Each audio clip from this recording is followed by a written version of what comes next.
Hello, Stuart Heath here, CEO and founder of Harvard Grace Capital, with part 4 of our series, Commercial Real Estate Underwriting. And today we're going to be talking about the legal issues that go along with underwriting a piece of real estate.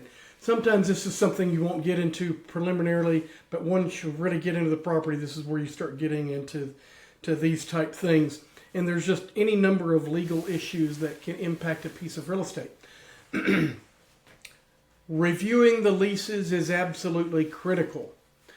You need to read every word of every lease because you never know what people put in them. I was very close to buying a group of buildings not far from where I am right now. I was very excited about it. And then we got into the leases and we're like, every single lease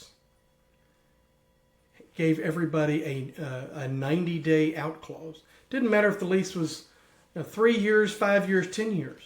Everybody could terminate their lease with a 90-day notice.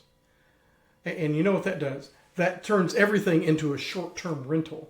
And I already told you in our occupancy section, we don't value leases with less than a 1-year term on them.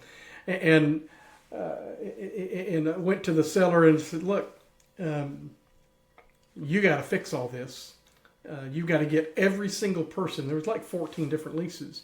Why they would do that, I don't know. He had some sort of a real estate agent that who thought that was a good idea on his part in case he wanted to kick him out. And I said, well, I guess that's true, but I don't know how many landlords plan to kick out their tenants. My point is, you got to read every word. There's all kinds of, that's in my example of non-standard lease terms. And you just got to know. I had one situation where 3 different tenants had rights of first refusal on specific space when another tenant moved out. I don't know how you judge that. I guess you go with the tenant that's been there the longest and then go down the line. But everybody had a right of first refusal. Everybody can't have the first right. But those are so you know there's a fight coming someday if you read the leases and you understand that. There's also issues that might come along with boundary disputes.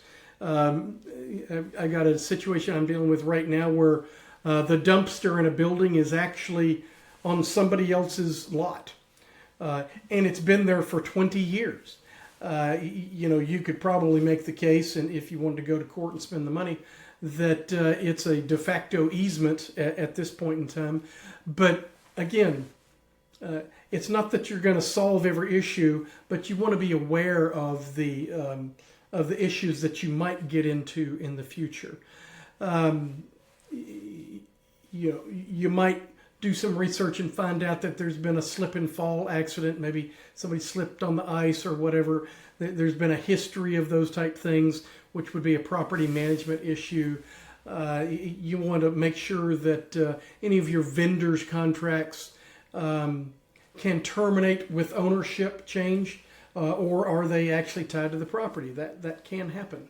So a good, thorough legal review, and I highly suggest you get good, competent legal or paralegal review who's experienced at looking at these things and builds you what's called a lease synopsis and spell out all of these issues for you so that you can be made aware of it. So would love to hear from you about this one. We really hope that you're enjoying this series and that you'll let us know how you like it and come back and watch episode 5. Thanks.